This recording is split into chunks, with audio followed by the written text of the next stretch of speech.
Buen día, estimados participantes. Bienvenidos a Biloyer. El día de hoy nos encontramos con la doctora Mariela Poicón con el tema las obligaciones del empleador en materia de prevención de riesgos laborales. Es abogada por la Pontificia Universidad Católica del Perú, con maestría en prevención de riesgos laborales por la Universidad Carlos III de Madrid y miembro del Departamento de Prevención de Riesgos Laborales del Grupo Conecta en España. Doctora, muchas gracias por aceptar nuestra invitación nuevamente. Le deseamos los mejores éxitos para esta ponencia y le cedemos el uso de la palabra. Muchas gracias, Izumi.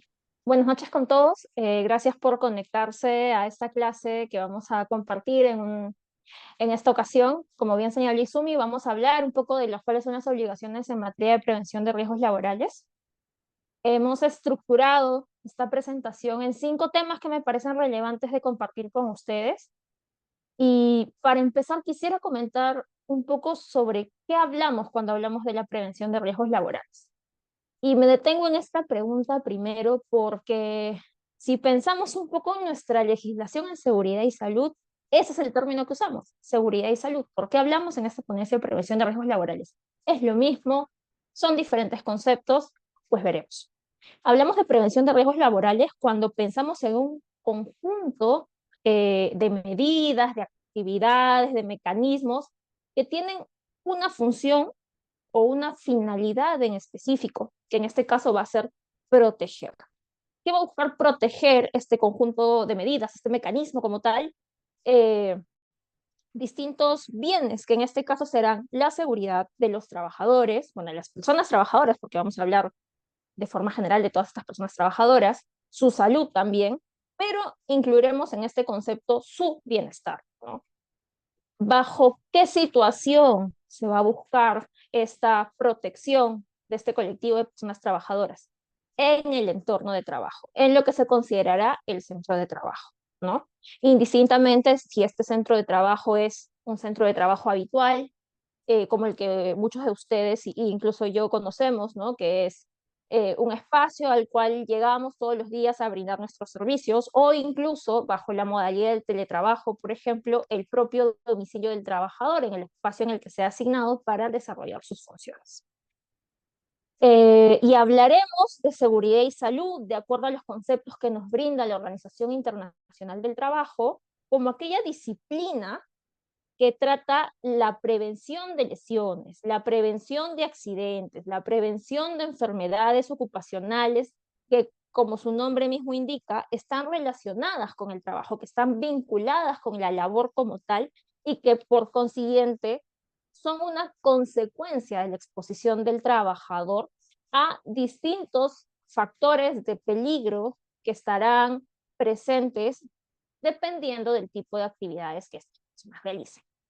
Entonces, hablaremos de lo mismo. Yo creo que hay ciertas diferencias. En uno hablamos de un conjunto de medidas, en el otro hablamos de un concepto como una disciplina como tal, pero lo cierto es que para efectos de nuestra legislación, que es donde vamos a aterrizar un poco esta ponencia, vamos a utilizarlas como sinónimos, ¿no? Vamos a tratar de emplearlos como palabras que al final terminan encerrando un mismo valor, una misma esencia, que es la protección, la salvaguarda de la seguridad, de la salud y del bienestar de las personas trabajadoras.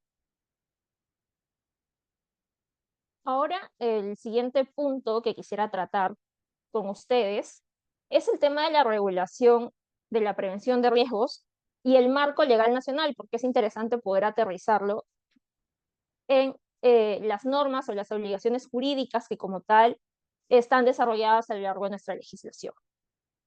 ¿Por qué pongo la regulación de la PRL? Porque como pasa en muchas de las regulaciones de las relaciones laborales en Perú, estamos hablando de una regulación un tanto dispersa, un tanto difusa. ¿En qué sentido dispersa o difusa? En que no tenemos solamente una norma como tal. Y digo que no tenemos una norma como tal porque, si bien existe la norma general, que es la ley 29783, que lo que busca es promover una cultura de prevención en el Perú bajo el esquema de la actuación de 3 actores importantes como son el Estado, el empleador y los trabajadores o las organizaciones de trabajadores, esta no es la única norma que va a agotar la regulación o las obligaciones de los empleadores en materia de prevención de riesgos laborales. Esta norma general, que a la vez va a tener un reglamento, tiene un desarrollo de repente un poco más específico, más aterrizado, en distintas normas sectoriales, que lo que buscan precisamente es identificar obligaciones o mandatos específicos para los empleadores en función del tipo de actividad al que están adscritos. No vamos a hablar de las mismas obligaciones cuando pensemos en la regulación de la prevención de riesgos laborales en minería, por ejemplo, ¿no? Que por la misma naturaleza de la actividad de repente exige un nivel de protección específico o mucho más concreto en determinadas situaciones de peligros propia de la actividad. Lo mismo pasará, por ejemplo, con la electricidad o, o con la industria como tal, ¿no? Entonces, no solamente el empleador va a tener que revisar la ley 29783 y su reglamento, sino que también en función del tipo de actividad que desarrolle, deberá verificar si cumple con las normas sectoriales y las exigencias sectoriales definidas en estas normas concretas por actividad, ¿no? Ahora vamos a revisar un poco de cuáles son estas normas. Pero también es interesante hablar de que muchas veces algunas obligaciones en materia de prevención de riesgos están definidas a través de ordenanzas municipales, que, a ver, ya miramos, empleador, actividad, ¿cierto? Pero las actividades están concentradas en distintos centros de trabajo, ubicados en distintas localidades, distintas municipalidades, y que por ende bien estarán sujetas a ordenanzas municipales que regulen de forma concreta y específica bajo su jurisdicción en su territorio determinados requisitos en materia preventiva. Disculpen, estoy un poco resfriada, pero nada, vamos a seguir con esto.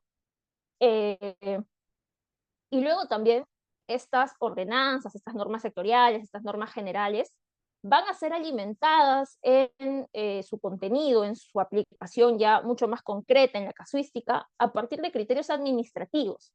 Criterios administrativos de instituciones como, por ejemplo, el Ministerio de Trabajo y Promoción del Empleo, que ya sea un informe desarrolla concretamente en qué consiste, no sé, estoy ahorita pensando, la obligación de realizar exámenes médicos ocupacionales, por ejemplo. Y en el desarrollo de este informe nos brinda luces de cómo se puede gestionar desde la organización de mejor forma este tipo de obligaciones. O, por ejemplo, SUNAFIL, a través del Tribunal de Fiscalización Laboral, ¿no? Órgano colegiado que en sus pronunciamientos nos desarrollara de forma mucho más detallada en qué consisten ciertas obligaciones, de qué manera el empleador puede implementar de mejor manera estas obligaciones en su sistema de gestión, cómo va a acreditar de cara a la autoridad inspectiva estas obligaciones, con qué documentación, qué implica la implementación de estas obligaciones, quiénes son los sujetos obligados como tal. De hecho, en los últimos años, desde la creación del Tribunal de Fiscalización Laboral, pues muchos de sus pronunciamientos han sido sumamente relevantes y nos dan pistas al momento de nutrir la aplicación de estas obligaciones. Otros pronunciamientos también de otras instancias de SUNAFIL a través de las distintas etapas del procedimiento administrativo sancionador, inclusive. Recordemos incluso que SUNAFIL también no solamente tiene un rol punitivo de buscar sancionar ante la comisión de una infracción, sino que también tiene una finalidad orientativa, pudiendo guiar a los empleadores al momento de canalizar las dudas, las preguntas sobre la aplicación correcta de las obligaciones en materia preventiva, y también de otros criterios de otro tipo de entidades de salud, que estamos hablando aquí de la protección de bienes jurídicos como la seguridad y la salud de los trabajadores. Entonces, ¿quién mejor para poder brindarnos criterios más específicos, más técnicos que las propias autoridades de salud, como son el Ministerio de Salud o incluso eSalud, a través de pronunciamientos sobre coberturas, exactamente sobre coberturas de salud para algunos trabajadores, por ejemplo, en el caso del SSTR. Ya vimos criterios administrativos, obviamente la aplicación de criterios judiciales va a ser de suma importancia. Se me viene ahora, por ejemplo, a la mente el sexto pleno jurisdiccional, que ya nos decía que el empleador es responsable por toda situación o accidente de trabajo, ¿no? Siempre que se acredite un nexo causalidad, o incluso otros juzgados laborales que a partir de una interpretación concreta de las normas de prevención en algún caso en específico nos puedan dar mayores luces para nutrir esta aplicación y para pensar en cómo acreditar estas obligaciones de cara a una autoridad judicial o ya habíamos visto una autoridad administrativa. Y creo que no hay que dejar de mencionar a las normas internacionales, y aquí cito la norma ISO 45001-2018, porque si bien son normas internacionales que se nutren de los sistemas jurídicos de los estados en los cuales se realizan las auditorías, lo cierto es que también establecen otros criterios de evaluación, de valoración, de calidad al momento de verificar el cumplimiento o no de estos estándares, que al final, en cierta medida, también nos pueden ayudar a contribuir. Pero sí quisiera dejar en claro que, y es algo que muchas veces ha pasado en mi experiencia, que el hecho de que se haya aprobado una auditoría en normas internacionales, pensemos en el ISO, pensemos en el OSA hace algún tiempo, no determina necesariamente que para una autoridad peruana esto sea suficiente, que un sistema de gestión esté adecuadamente implementado, ¿no? Precisamente porque la evolución de los criterios administrativos y judiciales puede establecer otro nivel de exigencia en materia de cumplimiento en prevención. Entonces creo que es importante tener presente que cuando miramos esta regulación, nuevamente entre comillas, lo estaremos haciendo respecto de normas de distintos sectores, de distintos ámbitos jurisdiccionales en materia de territorio y de incluso criterios de las propias autoridades. Ahora bien, es importante tener en cuenta que la ley 29783 o reglamento y las normas sectoriales y toda esta regulación que estamos comentando tienen un ámbito de aplicación que va tanto para el régimen privado, ¿no?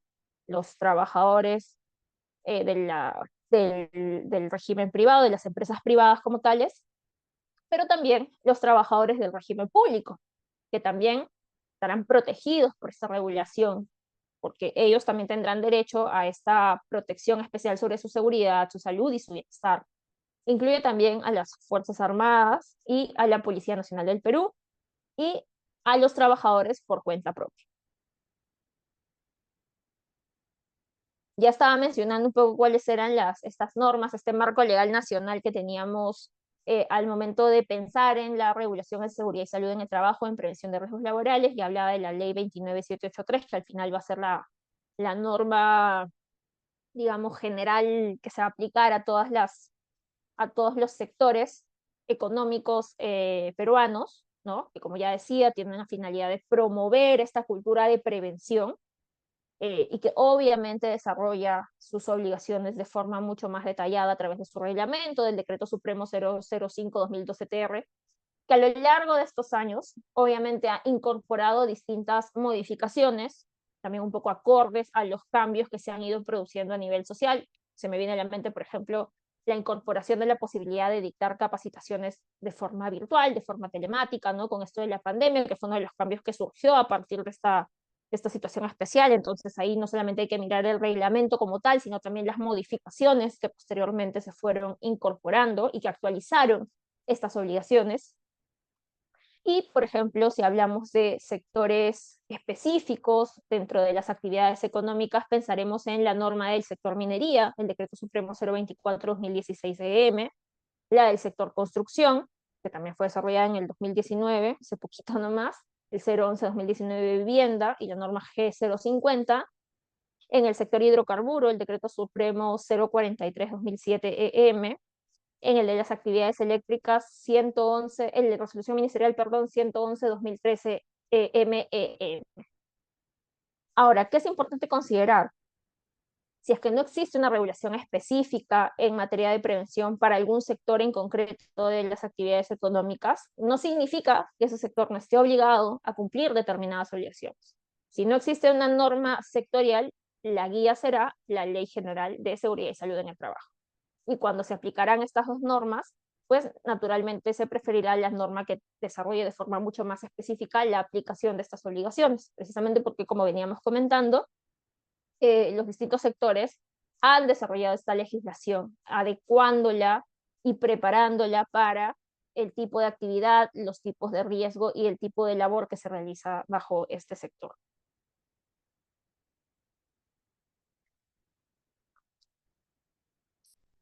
Sin embargo, y creo que es importante también tenerlo en cuenta, hay otras normas relevantes que han sido desarrolladas por otras entidades, no solamente el Ministerio de Trabajo, sino también el MINSA, por ejemplo, que también nos van a guiar al momento de pensar en los dispositivos legales que se tienen que revisar al momento de pensar en la prevención de riesgos laborales en Perú.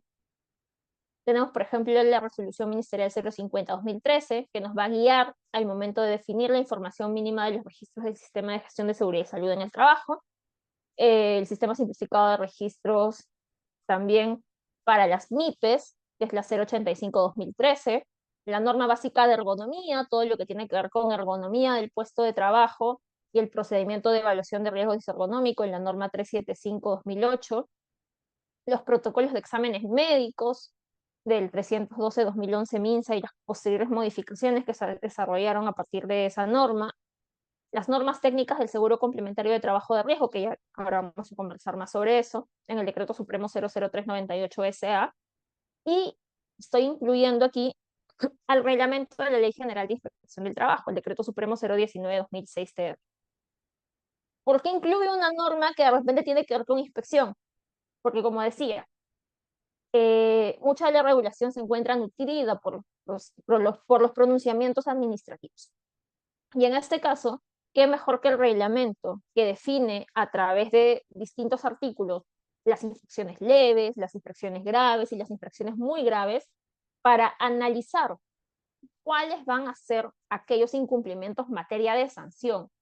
¿Qué implica ese incumplimiento? ¿Cómo se configura? Y por lo tanto, por defecto, ¿de qué manera tengo que cumplir la norma? Es muy importante conocer cuáles son las infracciones, no pensando solamente en evitar la sanción, sino en pensando en cómo una autoridad va a analizar o va a pensar que se configura un incumplimiento y qué deberíamos hacer para que ese incumplimiento no solo no se configure, sino que se pueda cumplir la finalidad preventiva de la obligación en su aplicación como tal.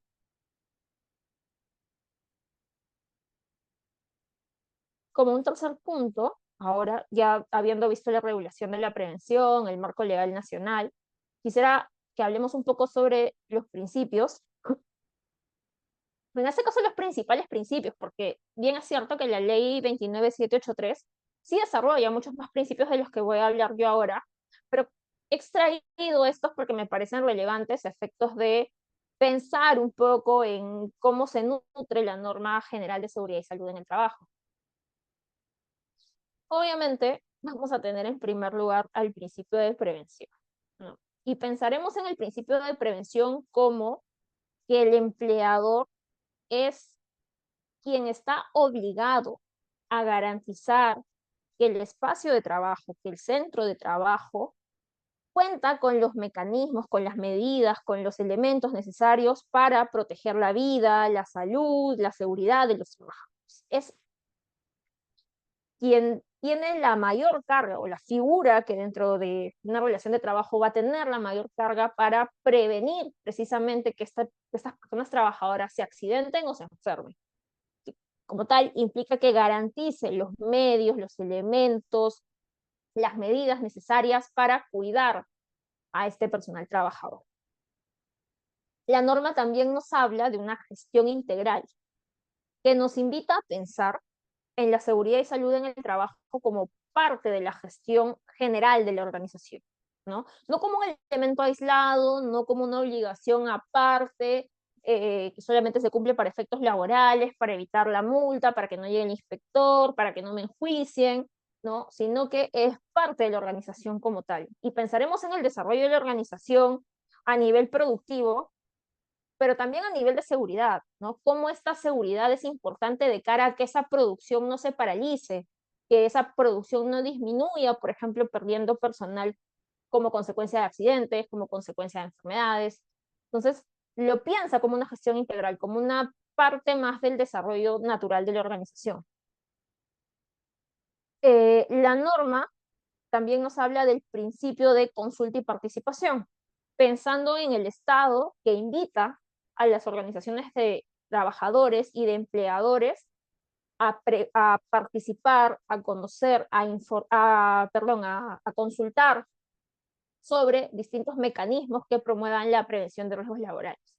Y ya dentro de la propia organización, o sea, si quitamos un rato al Estado de este esquema, pensaremos en el empleador invitando a los trabajadores, a las organizaciones sindicales, a los representantes de los trabajadores, por tanto, a intervenir, a participar, a opinar sobre las medidas preventivas que se propongan, sobre incluso los propios peligros de la actividad, ¿no? Porque los trabajadores son el primer contacto con el peligro, entonces, ¿quién mejor que ellos para brindarnos cierta información, para contarnos cómo va esa situación, para también reportarnos un poco cómo se están aplicando algunas medidas preventivas, funcionan, no funcionan, de repente no se están aplicando? Entonces hay una intervención importante entre estos dos elementos, empleador-trabajador, al momento de gestionar la prevención de riesgos laborales.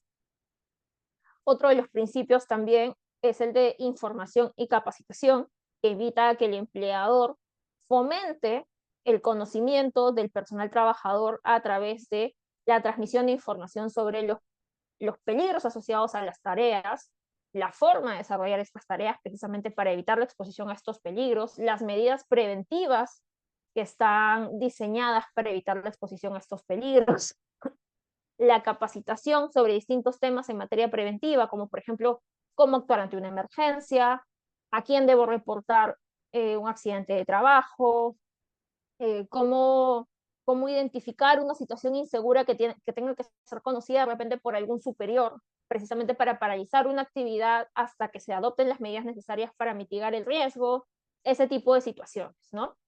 Y el principio de primacía de la realidad, que seguramente todos los conocemos, que nos dice que ante la discordancia entre la documentación en materia preventiva y la realidad de una organización, pues las autoridades verificarán y se quedarán con lo que sucede en la realidad. Porque bien es cierto que una organización puede tener todo su sistema muy bien elaborado en el documento, ¿no? Evaluaciones de riesgo hechas por puesto de trabajo, identificando todos los peligros, valorando correctamente los riesgos, diseñando medidas preventivas idóneas para eso, y en la realidad, en verdad, eso no existe, ¿no? Ven al trabajador, no tiene los EPPs necesarios, ni siquiera conoce cuáles son los peligros del puesto, son documentos que no son compartidos con los trabajadores, entonces es una organización en materia preventiva que sí está muy bien elaborada en el papel, pero que en la realidad pues no existe. Y como tal se deberá preferir la realidad incluso para conocer y en este caso una autoridad lo valorará para aplicar algún tipo de medida correctiva y tratar de evitar que alguno de esos peligros se materialice. En el siguiente punto, quisiera hablar sobre el empleador como garante en materia preventiva, porque como ya decíamos en un principio, y aquí también lo volvemos a señalar, el empleador va a ser el responsable de garantizar el bienestar y seguridad de todos los que se encuentren con ocasión del trabajo, todos los que se encuentren en el centro de trabajo como tal, de proteger a los trabajadores. ¿Para qué? Para que se puedan desarrollar en un ambiente de trabajo digno y saludable. Y por consiguiente, y también va a ser otro de los principios que vamos a encontrar en la norma, pero que lo he traído aquí porque vamos a hablar de temas de responsabilidad, el empleador va a cargar con la responsabilidad si algo pasa, ¿no? Si se produce algún tipo de consecuencia derivada de la incorrecta aplicación de una obligación de seguridad y salud en el trabajo o su inaplicación, eh, la carga de la responsabilidad recae en este empleador. ¿Por qué? Porque este empleador es el titular de medio de producción, por consiguiente, líder de la seguridad y salud en el trabajo. ¿Es el único que participa en la seguridad y salud en el trabajo? No, porque aquí hablamos de un empleador y de repente va a sonar un poco gaseoso, pero cuando lo aterrizamos en organizaciones, vemos que hay un área de seguridad y salud, vemos que hay un supervisor en materia de seguridad y salud, vemos que esta área de SOMA está distribuida con distintos responsables, especialistas que se encargan de estar implementando el sistema como monitorizando su aplicación correcta. Y este principio de responsabilidad nos indica que si bien el empleador puede delegar o tercerizar el cumplimiento de las obligaciones, ¿no? Porque, y si bien es cierto, hay organizaciones que lo tienen internamente, hay otras que deciden contratar especialistas para que se encarguen de la gestión en materia preventiva. Lo cierto es que sigue siendo responsable por la inaplicación o la incorrecta aplicación, ¿no? Entonces, hay un deber de garantizar de este empleador que incluso si hay especialistas eh, encargándose de gestionar estos temas, esto sea suficiente para garantizar que el personal se encuentra correctamente protegido. ¿Qué implica esta responsabilidad? En Perú, en Perú podemos encontrar distintas manifestaciones de esta responsabilidad, ¿no?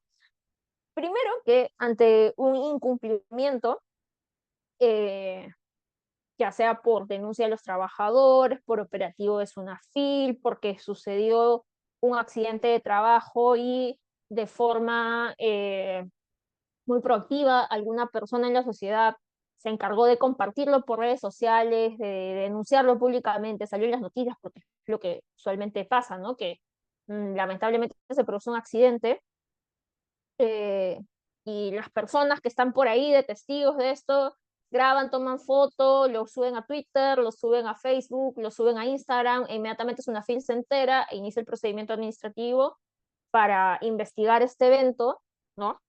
Y detecta un incumplimiento, ¿no? Detecta un incumplimiento y define, pues, la responsabilidad administrativa de este empleador cuando se produce este incumplimiento.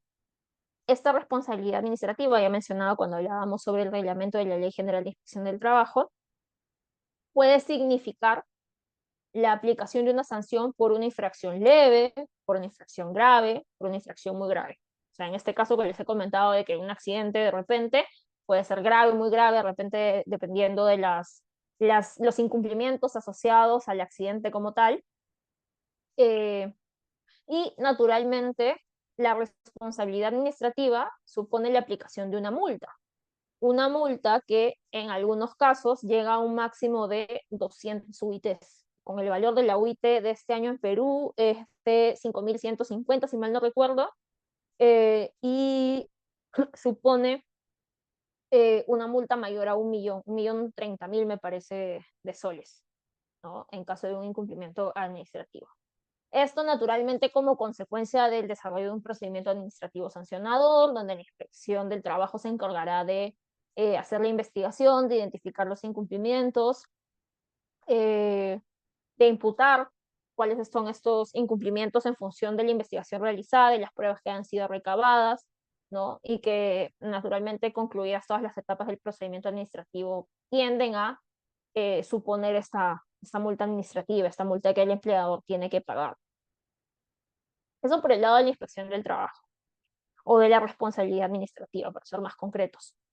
Pero un trabajador, una persona trabajadora que como consecuencia de un incumplimiento sufra un accidente de trabajo, una enfermedad profesional o incluso en la familia de esta persona, cuando lamentablemente se ha producido la muerte de la persona trabajadora, puede demandar ante el Poder Judicial por la vía civil una indemnización por daños y perjuicios derivados de esta afectación a la seguridad, a la salud de la persona trabajadora, ¿no? En muchos casos, estas demandas pues son por montos muy altos, porque estamos hablando de bienes que son sumamente importantes para la sociedad, pero en concreto para la persona, ¿no? Personas que como consecuencia de un accidente pierden algún miembro o quedan gravemente afectadas en sus funciones vitales. Entonces, existe la posibilidad de que tanto la persona trabajadora como la familia pueda acudir a la vía judicial civil para poder reclamar el pago de estas indemnizaciones. Y también hablamos de responsabilidad penal asociada al incumplimiento de obligaciones por parte del empleador. El artículo 168A del Código Penal peruano sanciona precisamente la puesta en peligro de la seguridad y salud de las personas trabajadoras con pena privativa de la libertad de 1 a 4 años, ¿no? O incluso también sanciona cuando derivado de un incumplimiento en seguridad y salud se ha producido una lesión grave o la muerte de la persona trabajadora y el empleador pudo anticipar esta consecuencia, ¿no? Y aquí estamos hablando de penas privativas de la libertad que van, en el caso de lesiones, entre 3 y 6 años y en el caso de la muerte, entre 4 y 8 años. O sea, a nivel penal, el responsable en materia preventiva puede sufrir la condena de cárcel, puede perder su libertad como consecuencia de una situación de este tipo. Entonces, si bien creo que al momento de hablar de prevención, no debemos pensarlo solamente en el tema sancionador como tal, porque precisamente lo que se buscará es prevenir, lo que se buscará es garantizar un entorno de trabajo seguro, pensando en cómo esto influye positivamente en la organización y también en la vida del personal. Creo que es importante también traer a colación todo el tema de la responsabilidad asociada, porque creo que define o nos muestra un poco más cómo a partir de nuestra regulación y la mirada de la responsabilidad, pues se ratifica o se consolida esta posición de garante del empleador. Ahora, ¿sobre quiénes se va a eh, actuar esta posición de garante? ¿No? ¿A quiénes se va a proteger?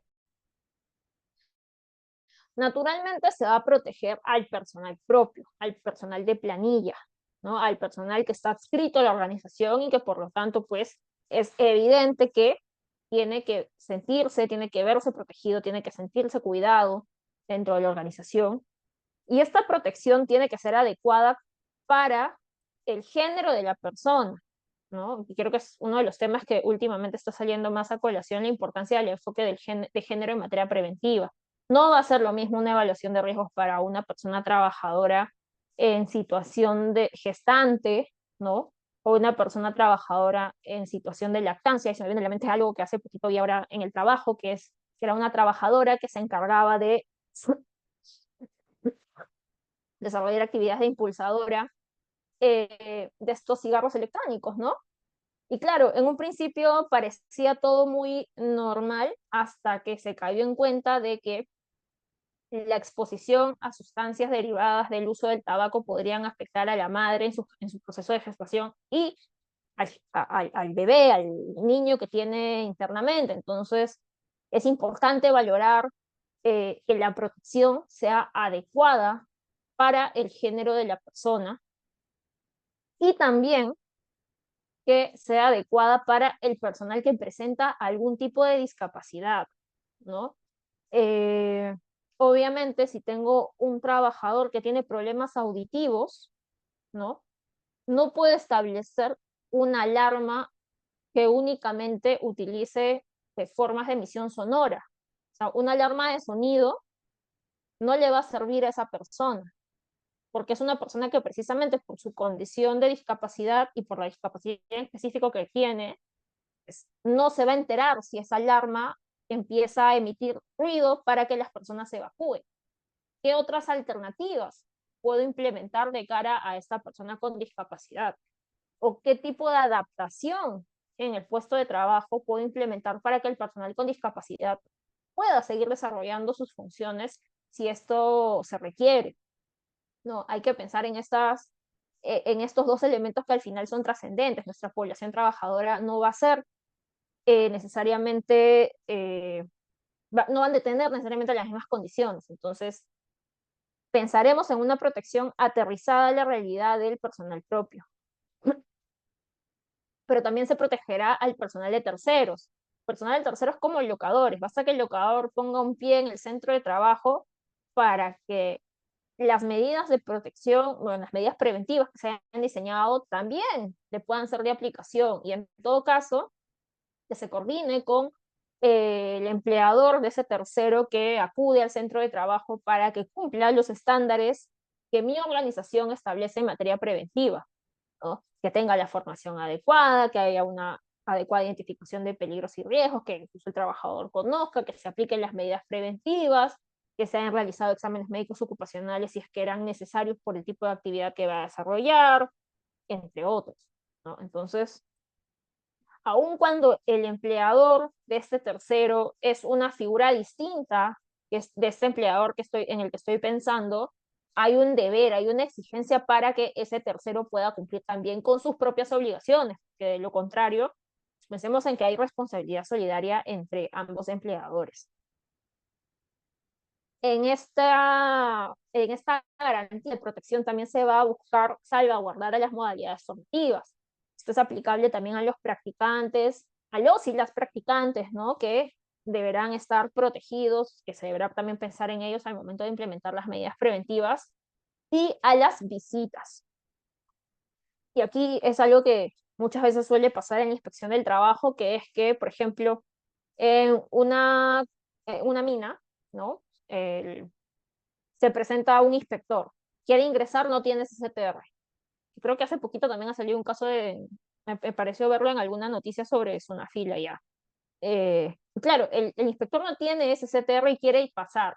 Nosotros sabemos que cuando se desarrolla una inspección del trabajo, el empleador tiene 10 minutos más o menos para poder coordinar y atender al inspector que está esperando. De lo contrario, puede ser considerado obstrucción a la labor inspectiva. Entonces, si ese inspector no tiene ese CTR, o sea, no me importa que vayan más de esos 30 minutos, yo no lo puedo dejar pasar, perdón, de esos 10 minutos, yo no lo puedo dejar pasar, porque precisamente mis obligaciones exigen que esa persona cuente con un seguro complementario de riesgo y no lo tiene. Y es importante en ese tipo de casos, y he visto que muchas veces los inspectores lo hacen, ¿no? Con la finalidad de verificar precisamente si se le va a exigir los mismos estándares de cumplimiento, los mismos estándares, perdón, de protección que a cualquier otro trabajador. Entonces hay que verificar requerimientos especiales de las visitas, ¿no? Si necesita entrar con algún tipo de equipo de protección personal necesario para salvaguardar a esta persona.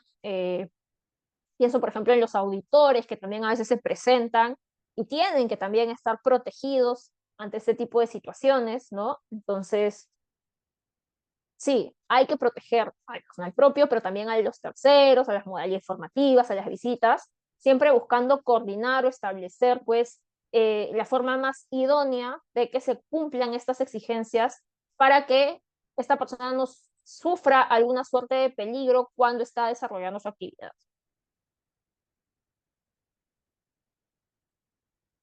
Y aquí sí vamos a aterrizar de manera mucho más concreta en las obligaciones del empleador en materia preventiva. A ver, aquí sí quisiera comentar que, como venimos diciendo, eh, hemos hablado de la norma general, hemos hablado de las normas sectoriales. Para efectos de esta presentación, estamos cogiendo un poco de las obligaciones transversales o más representativas, porque si me pongo a desarrollar todas las obligaciones, incluso considerando la especificidad de, por ejemplo, normas sectoriales, esta sesión se hace muy extensa, ¿no? Pero los invito a revisar las normas sectoriales si les interesa, la norma de minería, la norma de electricidad, ¿no? Para ver cómo estas obligaciones más generales de repente se desarrollan más o se desarrollan diferente y exigen un estándar, un nivel de cumplimiento mucho más detallado o específico. Y empezaremos con la obligación más, la principal cuando hablamos de prevención de riesgos laborales, que va a ser que el empleador tiene que diseñar e implementar un sistema de gestión en seguridad y salud en el trabajo. ¿Por qué hablamos de diseñar? Porque este empleador tiene que considerar temas concretos de su organización, ¿no? Por ejemplo, la cantidad de trabajadores, el tipo de actividad al que se dedica, porque ya veíamos que en materia preventiva eso puede definir la exigencia de otro tipo de obligaciones. Entonces, estas especificidades lo obligan a establecer un diseño adecuado, un diseño pensado y medido en las características de la organización. No vale copiarse el sistema de gestión de seguridad y salud en el trabajo de fulanito porque me parece que está súper bien, que tiene todos los documentos súper bonitos, ya está todo un copia y pega. No, no, porque a la larga esto lo que nos va a traer son problemas, porque ha sido la réplica de un sistema pensado en una organización diferente, ¿no? En una organización que de repente desarrolla otra actividad, en una organización que de repente tiene muchísimos menos trabajadores de los que nosotros tenemos. Entonces, tiene que pensarse, crearse, diseñarse un sistema adecuado, aterrizado a la naturaleza de nuestra organización. Y esto supone la elaboración de distintos documentos que reflejan distintos procesos dentro de este diseño, ¿no? Procesos que van desde la declaración de intenciones del empleador a través de la política, ¿no? ¿A qué me comprometo yo como empleador? ¿A qué, cuál es el compromiso que yo asumo para con la organización, ¿no? La norma ya nos habla de algunos elementos importantes al momento de considerarlo, pero ¿qué pasa si este empleador quiere comprometerse a más cosas? No se lo vamos a negar siempre que cumpla los contenidos específicos que ya nos decía la norma de seguridad y salud, ¿no? Eso por un lado. Luego la planificación de la actividad preventiva, que se va a dividir entre el plan y el programa anual de seguridad y salud en el trabajo. El plan para contarnos un poco cómo se va a diseñar a lo largo del año todo el desarrollo de estas actividades preventivas, y el programa para que nos diga cuándo se va a hacer, quiénes van a ser los encargados, cuáles van a ser los presupuestos asignados, cómo se encuentra estructurada la aplicación de estas actividades que voy a desarrollar a lo largo de este año. Otro elemento importante es la identificación de peligros y riesgos y las medidas de control, ¿no? Que se van a plasmar en la matriz IPER, que nuevamente nos llama a pensar en las actividades, en las tareas asociadas a esas actividades, en los peligros asociados a esas tareas, ¿no? No voy a pensar en los mismos peligros para de repente el sector construcción que para actividades de telemarketing, ¿no? Por ejemplo. Las de telemarketing tendrán menos riesgo, pues de repente son riesgos diferentes, ¿no? De repente están más enfocados en temas ergonómicos, pueden ser distintos tipos de situaciones que se presenten. Entonces, hay una obligación a que este diseño, a que esta implementación, pues, piense concretamente en la actividad, piense concretamente en estas tareas, en estos peligros, y se puedan diseñar, primero se puedan identificar correctamente las fuentes de peligro, luego se pueda valorar correctamente este peligro, analizando qué tan severa sería la consecuencia por qué tan probable es que esta consecuencia se produzca dentro de esta organización, ¿no? Y que en función de eso se establezcan las medidas de control pertinentes para poder mitigarlas. Eso luego se siga revisando en el tiempo, porque van a ser al final documentos que no van a estar, o sea, no deberían quedarse solamente en el papel y ya está, ¿no? Y de repente, mejor dicho, y la matriz hiper es otro de los elementos que tienen que ser exhibidos dentro del centro de trabajo. Es muy importante porque el trabajador tiene que eh, poder visualizar, ya sea en distintos espacios del centro de trabajo, ya sea en la zona en la que trabaja, ya sea de repente en el tablón del comedor, de repente tiene una sala de recreación, ¿no? ¿Cuáles son los peligros y riesgos asociados a su puesto y cuáles son las medidas de control que se han implementado precisamente para poder controlar y que estas situaciones no se presenten? Para las empresas de más de 20 trabajadores, la obligación de establecer un reglamento interno de seguridad y salud en el trabajo, un reglamento que desarrolle eh, tanto quienes conforman la organización en materia preventiva como cuáles son los estándares de seguridad propios para los trabajadores que forman parte de la planilla de este empleador, como para aquellas actividades que son tercerizadas, ¿no? Cuáles son los requisitos en materia de seguridad y salud que se exigen, e incluso cuáles son las sanciones, porque creo que es un tema que también es muy importante, y no solo porque se piense en sancionar, sancionar, sancionar, sino porque el trabajador tiene que ser consciente que si bien hay un empleador que es garante en materia preventiva, eso no le exime de tener un nivel de responsabilidad en cuanto al cumplimiento. Sí, él me cuida, él me dice, él esto, pero él no te va a estar en todo momento recordando, ¿no? Por algo recibes este documento que te dice cuáles son tus obligaciones como trabajador en materia de seguridad y salud, por qué estas obligaciones existen, ¿no? ¿Qué tipo de infracción en algunos casos se puede cometer ante el incumplimiento?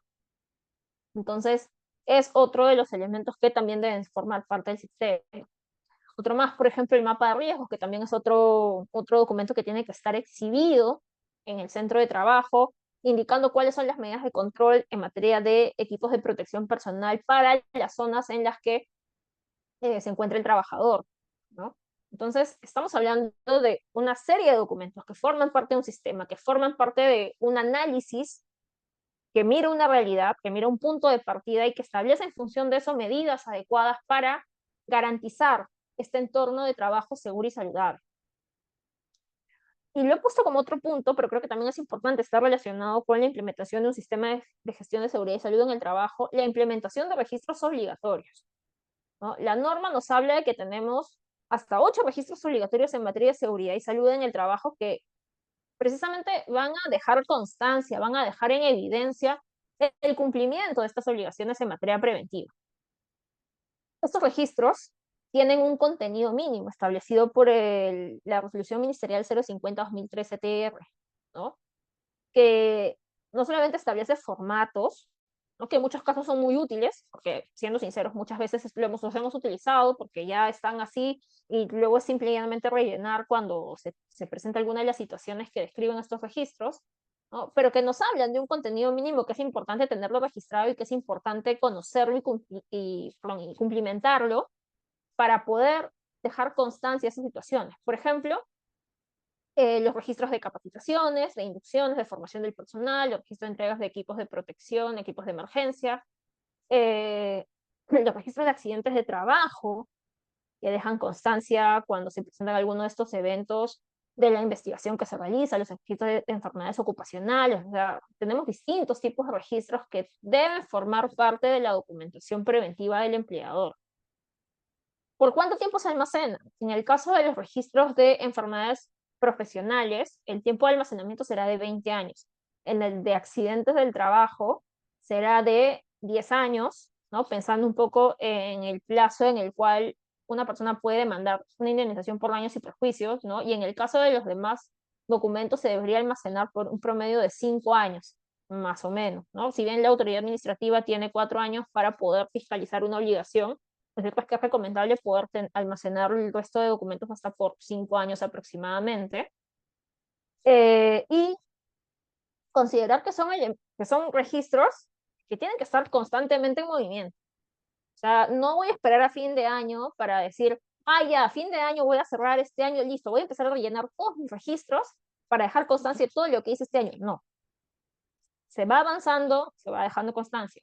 Este es el elemento probatorio por excelencia ante cualquier tipo de fiscalización de la autoridad administrativa. Si un inspector quiere saber si el personal que tengo a mi cargo ha sido debidamente capacitado, me va a pedir mi registro de capacitaciones, me va a pedir ese documento donde diga quiénes participaron en esa capacitación, cuánto duró esa capacitación, quién dictó esa capacitación, sobre qué tema fue esa capacitación. Entonces necesito alimentar constantemente y mantener en movimiento esos registros que me van a ayudar a demostrar que estoy cumpliendo con las actividades que he diseñado dentro de mi materia preventiva. Otra de las obligaciones del empleador, naturalmente, la protección a las personas trabajadoras. Ya en el punto anterior he comentado un poco sobre el proceso de identificación de peligros, ¿no? Estos tienen que ser desarrollados adecuadamente en función al tipo de tareas que desarrolla la persona trabajadora. No voy a pensar en que se trata de peligros transversales para todas las actividades.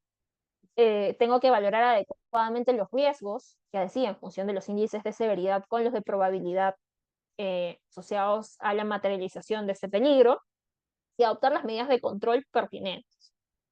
Considerando también la situación particular de los trabajadores, y hablábamos de el enfoque de género en esta valoración de la protección, como también si se trata de personal en situación de discapacidad y también de, por ejemplo, de trabajadores adolescentes, ¿no? Yo no lo menciono mucho porque creo que son, a ver, que dentro del escenario de organizaciones tipo en Perú no es usual, pero al final también es un colectivo que tiene que ser protegido. Otra de las obligaciones será la de formar e informar a los trabajadores. Al final, si vemos, esta es una obligación ya concreta de un principio que existe en la norma y que nos invita a que el personal trabajador esté formado en sus funciones, que conozca sus tareas, que sepa cómo desarrollarlas correctamente, porque eso va a definir, por ejemplo, que no se produzca algún accidente en el desarrollo de la actividad. que conozca los elementos de la prevención de riesgos. ¿Por qué es importante prevenir? Porque es importante que yo, trabajador, cumpla con el procedimiento de trabajo de forma correcta. ¿Por qué no me puedo saltar un paso? ¿Por qué? ¿Qué rayos? Es que si omito esta obligación, acabo más rápido, me puedo ir más rápido, avanzo más rápido. Al final, se produce un accidente y la responsabilidad existe. Entonces, es importante generar una conciencia, un conocimiento de cultura preventiva que nos invite a, no solamente al empleador como garante, sino también a los trabajadores a interiorizar la importancia de cumplir con los procedimientos, de atender estas obligaciones, de usar correctamente los equipos de protección personal, de reportar situaciones inseguras al superior inmediato, ¿no? Y de informar sobre la gestión en seguridad y salud en el trabajo. ¿Qué estamos haciendo desde la organización? ¿Cómo buscamos protegerlos? ¿Por qué se está haciendo de esta manera y no de otra? No, estamos pensando en organizaciones que tienen una cultura preventiva mucho más interiorizada, que conocen y asumen la importancia de que los trabajadores participen de esta prevención, ¿no? Que no se limita solamente a, ok, la norma me dice que tengo que tener tal y tal registro, la norma me pide que tenga hiper, la norma me pide esto, sino que contribuyen a la mejora de su sistema de gestión en seguridad y salud a través de la formación e información del personal, más allá de solamente las funciones, que los involucran en lo que se está haciendo, en cómo se está haciendo y cómo desde su posición de trabajadores pueden contribuir a esa mejora constante y continua.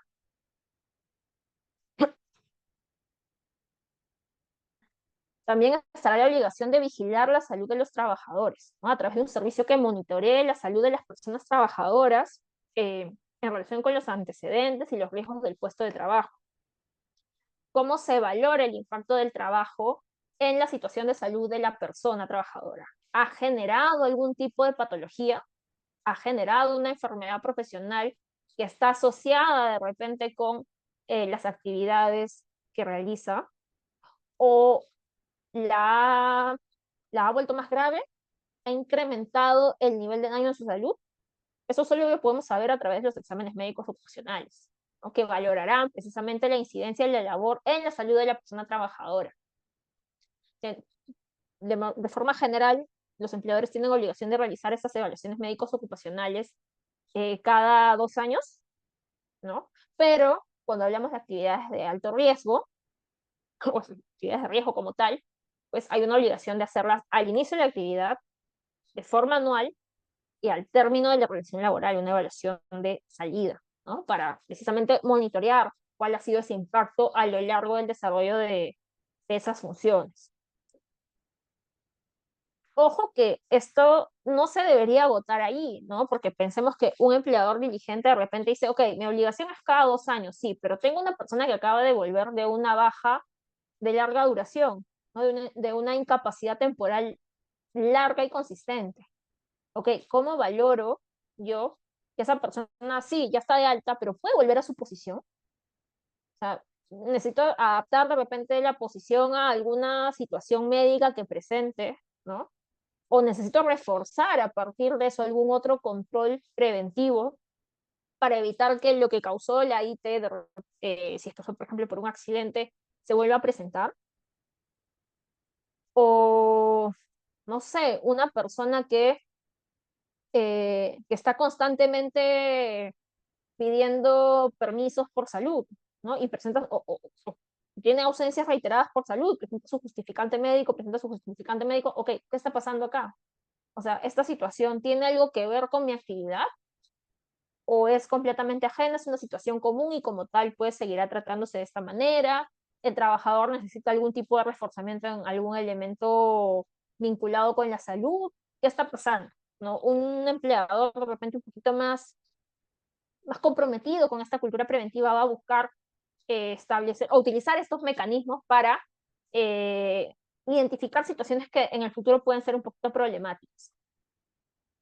Otra de las obligaciones del empleador es fomentar la participación de los trabajadores. ¿Cómo fomentamos la participación de los trabajadores? Por defecto pensaremos en el supervisor de seguridad y salud o el comité de seguridad y salud, ¿no? Porque son organismos, instituciones dentro de la organización preventiva que van a estar conformados por bueno, en el caso del comité, por el mismo número de representantes del trabajador, el mismo número de representantes de los trabajadores, claro, que el mismo número de representantes del empleador, ¿no? Okay, y con eso ya, digamos, cumplimos el estándar mínimo en materia de participación. ¿Por qué? Porque estos trabajadores elegidos miembros del comité van a intervenir en conocer, en aprobar, en valorar la información, las medidas que se vayan implementando como parte del sistema de gestión, ¿no? Estos van a intervenir en la evaluación de accidentes, van a intervenir en la revisión de documentos como el RIS o en la aprobación del IPER, ¿no? Entonces involucrarse de alguna forma en la gestión de la seguridad y salud. Pero, nuevamente, apelando a este empleador que va más allá de lo mínimo en su obligación, ¿qué otros mecanismos de participación podemos fomentar?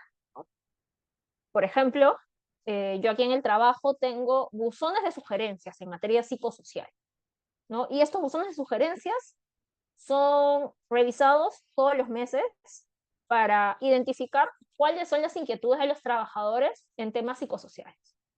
Algo que me dijeron la última vez, nos gustaría que tuviéramos una asesoría psicológica especializada, porque las situaciones de ansiedad y de estrés asociadas al trabajo, pues cada día son más evidentes, ¿no? Y en función de eso, nos invita a pensar, ¿estamos haciendo lo suficiente con las medidas preventivas para controlar situaciones de ansiedad y estrés en el trabajo?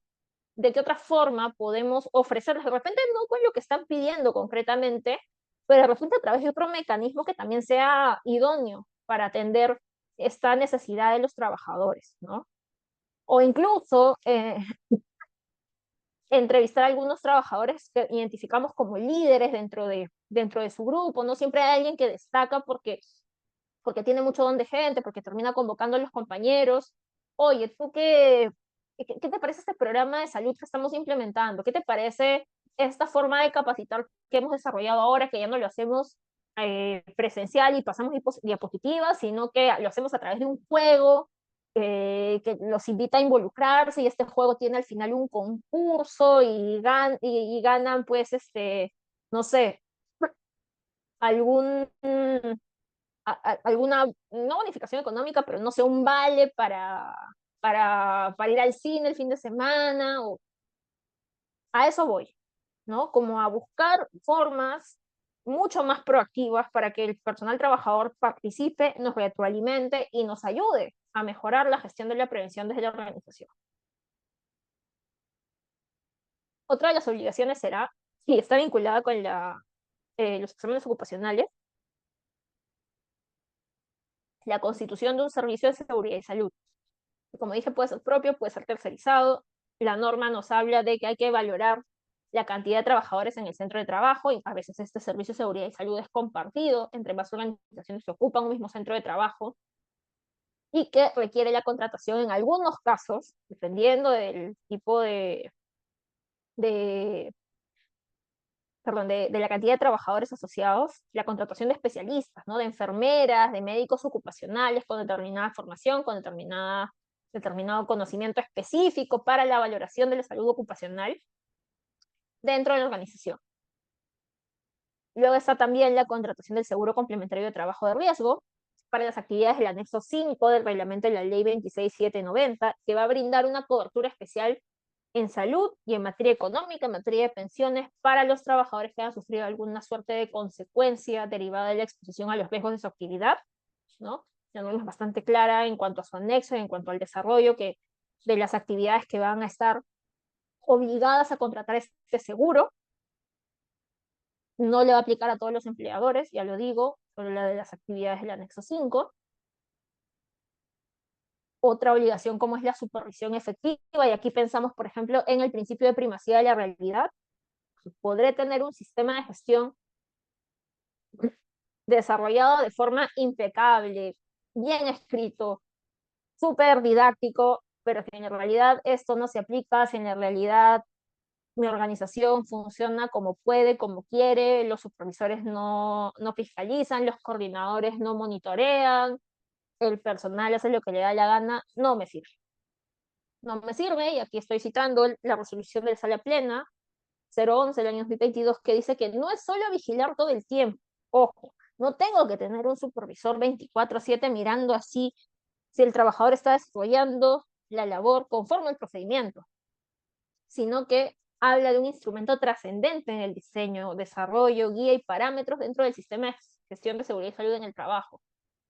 ¿Cómo implemento la supervisión efectiva si no necesito contratar un vigilante por cada trabajador que tengo? Concientizando, ¿no?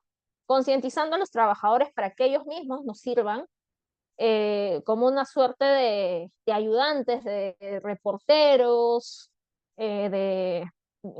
no sé, que nos den el aviso cuando algo no está funcionando correctamente, ¿no? Que haya una concientización, que si tengo un supervisor y es necesario que esté presente y que conozca cómo desarrollar la actividad, pues que efectivamente se comprometa con eso, ¿no? Que hay una suerte de distribución de responsabilidades a la interna a través eh, de la concientización sobre la importancia de la prevención. Entonces, creo que este concepto de la supervisión efectiva, que al final todavía sigue siendo un poquito gracioso, a pesar de la resolución esta que estoy citando, pues nos invita a pensar en esta forma de generar nuevos espacios de supervisión, involucrar de otra manera para garantizar esta supervisión efectiva como tal. Y naturalmente, pues, estaba dudando si ponerla porque creo que no tiene, o sea, no es preventiva como tal, sino que está vinculado con la prevención de otra manera. Es la investigación y reporte de accidentes de trabajo, incidentes peligrosos y enfermedades profesionales, ¿no? ¿Por qué digo que no es preventiva como tal? Porque si hablamos de un accidente de trabajo, un incidente peligroso, una enfermedad ocupacional, es un daño que ya pasó, es algo que ya ha sucedido. O sea, no estoy previniendo nada. Algo ha pasado. Algo ha pasado. Este entorno saludable y seguro que he querido crear no ha funcionado. O de repente algo se me ha colado por ahí, una deficiencia hubo. Pero creo que de todas maneras nos ayuda a partir de la investigación, a identificar qué pasó, por qué pasó, ¿no? ¿Qué se filtró dentro de este entorno seguro y saludable para que este accidente, esta enfermedad, este incidente peligroso se presente? ¿No? Y aquí he puesto incidente peligroso, pero en verdad todos los incidentes deberían también investigarse y dejarse por registro, ¿no? Investigamos causas, identificamos cuál ha sido el, el origen de este evento, no con intención de identificar responsables, no, tú incumpliste, no, en un primer momento no, sino como una finalidad más curiosa, más de conocer qué pasó, por qué pudo haber sido mejor, ¿no? Entonces, encontramos la causa, desarrollamos una acción correctiva. ¿Para qué? Para que esto no vuelva a pasar, ¿no? ¿Qué necesito reforzar? ¿Qué me faltó? Puede ser que a veces la obligación o el estándar, el procedimiento haya estado, pero haya sido más bien un tema de un incumplimiento, ¿no? Entonces, ahí no tengo que crear algo nuevo de repente. Tengo que reforzar algo que ya existe. ¿Cómo lo refuerzo? ¿Cómo busco cubrir esa brecha que se generó? ¿Por qué se generó esa brecha? Entonces, voy a investigar, identificando causas y estableciendo acciones correctivas. Y naturalmente tengo que reportar a la autoridad laboral cuando se trate de accidentes de trabajo mortales, ¿no? Dentro de las 24 horas próximas al evento, y se trate de incidentes peligrosos. O en algunos casos se informará también a la autoridad sanitaria en función del evento, ¿no? Los accidentes de trabajo que no sean mortales, ya la autoridad sanitaria también deberá tener reporte de esta situación porque sirve un poco para la estadística y en el caso de accidentes mortales, incidentes peligrosos, porque la autoridad inspectiva está llamada a fiscalizar ese tipo de eventos y saber de qué situación, por qué se presenta esta situación. Aquí importante, el hecho que yo no reporte no evita que haya una inspección del trabajo. Es algo que muchas veces en mi experiencia he visto, ¿no? Ya, hubo un accidente, sí, lamentablemente esa persona falleció. No, no le voy a reportar, no le voy a reportar porque si no mañana me llega el inspector y me va a multar de todas maneras. No, ya lo dije. O sea, al final, este tipo de eventos terminan siendo conocidos. Porque lo denunció otro trabajador que estuvo de testigo, porque lo denunció la familia, ¿no? Que lamentablemente acaba de perder a alguien, porque lo denunció una persona que iba pasando por el lugar en el que se produjo el accidente. Entonces, no pensemos solamente en la sanción como tal, pensemos en cómo esto nos va a ayudar a mejorar nuestro sistema. Y creo que con eso estaríamos por hoy. Les quiero agradecer nuevamente por conectarse a esta transmisión y nada, ha sido un verdadero gusto.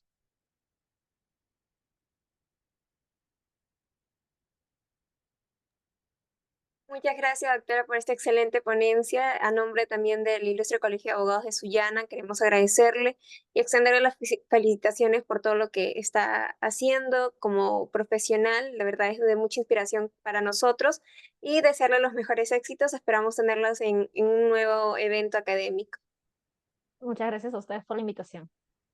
Muchas gracias, doctora. Estimados participantes, con ello hemos culminado la sesión del día de hoy. Que tengan muy buen día. Hasta la próxima. Hasta luego.